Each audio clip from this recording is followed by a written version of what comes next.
كمنولنا دودنا نساء ديد إيد بيركرات دوغ ديرسيا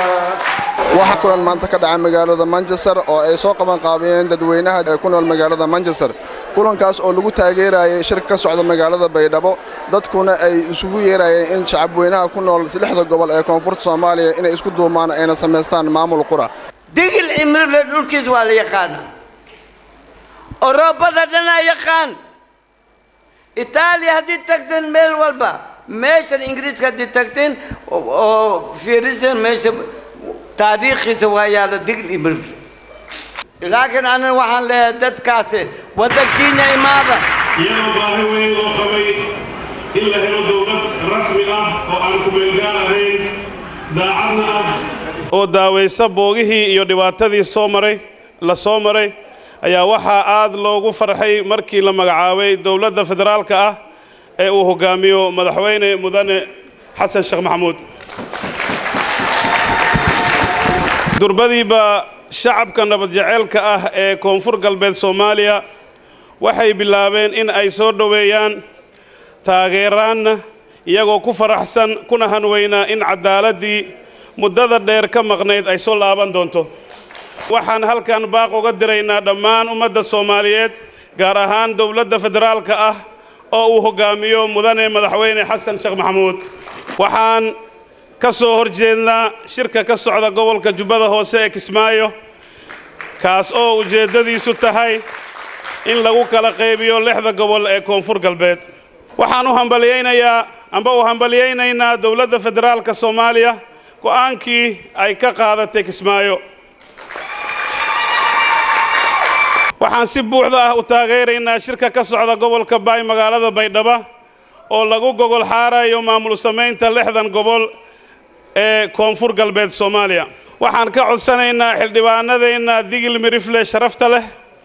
in ay nagu taageeraan soo dhaweeyaan baaqayna wabillahi tawfiiq wassalaamu alaykum wa rahmatullahi wa barakaatuh kulankaas kadib ayaan waxaan waraysi la dhaxmaray dadkii soo qaban qaabiyay hadda waxa igala joogo Axmed Afgooy oo ah gudoomiyaha lixda gobol dadka ku abtirsaday ee degan magaalada Manchester أحمد قبن قابضة أدمان تسميسين بالكون سديو دعوة يشرك جودهان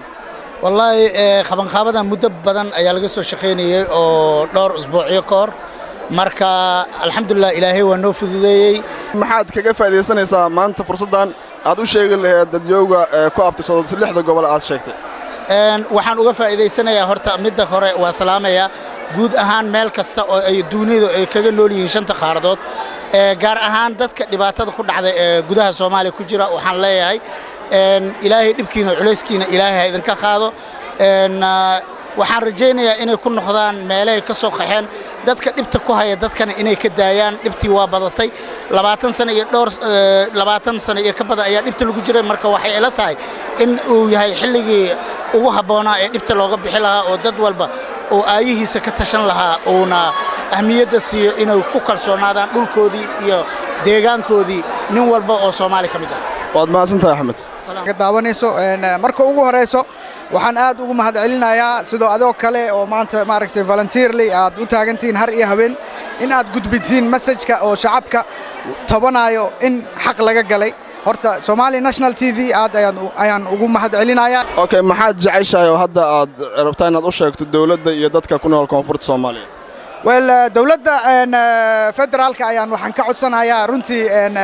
sida ay ku socoto horta kolley xaqa ay soo dhicinaysaa sida aad ogtihiin shirkan Kismaayo hadda prime ministerka oo ka soo noqday dawladda federaalka waan taageersanahay aad iyo aad ay u maasantaa Sultan halka waxay noogu dhamaaday waraysiga aan la dhaxmarnay qaban qaabiyaashii shirkii maanta ka dhacay magaalada Manchester waxa halka ay noogu soo gabagaboobay kulankii maanta ay ku yeesheen dadyoga ku abtirsaday lixda gobol ee koonfurta Soomaaliya anigoo ah Yaasiin Maxamed Siyaad TV qaranka Soomaaliyeed Manchester